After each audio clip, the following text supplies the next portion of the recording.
États généraux de la communication et liberté de la presse au Gabon. La liberté de la presse, qui est une composante de la liberté d'expression, est l'un des piliers fondamentaux de l'état de droit. La liberté de la presse est un facteur incontournable de la démocratie. Tout cela, en théorie, est institué dans la constitution du Gabon, mais qu'en est-il réellement de cette liberté de la presse au Gabon? Un bref état de lieu de la communication au Gabon démontre que ce secteur, pas de moindre, connaît depuis la conférence nationale de 1990 un développement quantitatif et même qualitatif avéré. Mais force est aussi de constater que depuis 2009, année de l'accession d'Ali au pouvoir, des forces obscures œuvrent inlassablement pour un recul en matière de liberté d'accès aux informations gouvernementales. Le brouillage, le blocage, les sabotages, les braquages, les agressions physiques, séquestration des moyens techniques de production et de télédiffusion, et nous savons de quoi nous parlons, le filtrage des communications téléphoniques, des courriers électroniques, les emails, et j'en passe. Toutes choses entravant l'exercice quotidien du journaliste.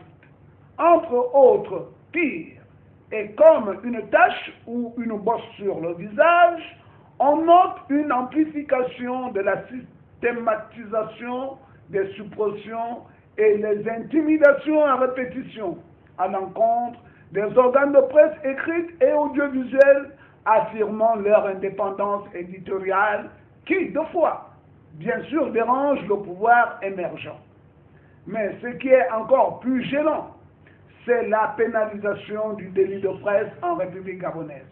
Ce n'est pas tant que le délit de presse qui est gênant, car c'est un moyen judiciaire de responsabilisation du journaliste, mais les condamnations pénales pouvant amener les journalistes à l'incarcération, dont en prison dans l'exercice de leur métier.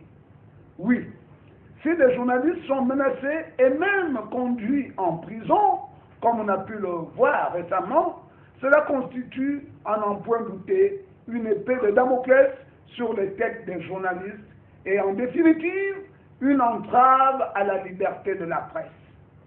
Les états généraux de la communication, c'est bien. Mais l'amélioration de l'environnement de travail des communicateurs et leur sécurité, c'est encore mieux. Car le Gabon est très mal noté dans le dernier rapport de Reporters sans frontières sur l'état de la liberté de la presse dans le monde, où notre pays ne fait que perdre des places jusqu'à se retrouver en dessous de la moyenne. Dans ce rapport, Reporters sans frontières a développé la notion de prédateur de la liberté de la presse. Les chefs d'État, des chefs de guerre et des dictateurs qui privent les journalistes de leur liberté nécessaire à l'exercice de leur travail et qui, non seulement ne les protègent pas, mais les maltraitent, les persécutent jusqu'à l'assassinat. Et comme le mieux est l'ennemi du bien, arrêtons les discours et les cérémonies d'apparat, faisons plutôt ce que l'on dit, c'est-à-dire accepter le débat contradictoire, les oppositions apparentes mais fécondes d'un Gabon épris de liberté, d'unité et de paix. Car, comme le disait Moreau, pas Hubert Moreau, mais plutôt Pascal Moreau, je cite, il n'y aura jamais de prison assez grande pour enfermer l'esprit d'un seul homme. Fin de citation. Et à moi de dire, penser enfermer l'esprit d'une pensée libre, c'est pousser les geôliers à dire aïe aïe aïe.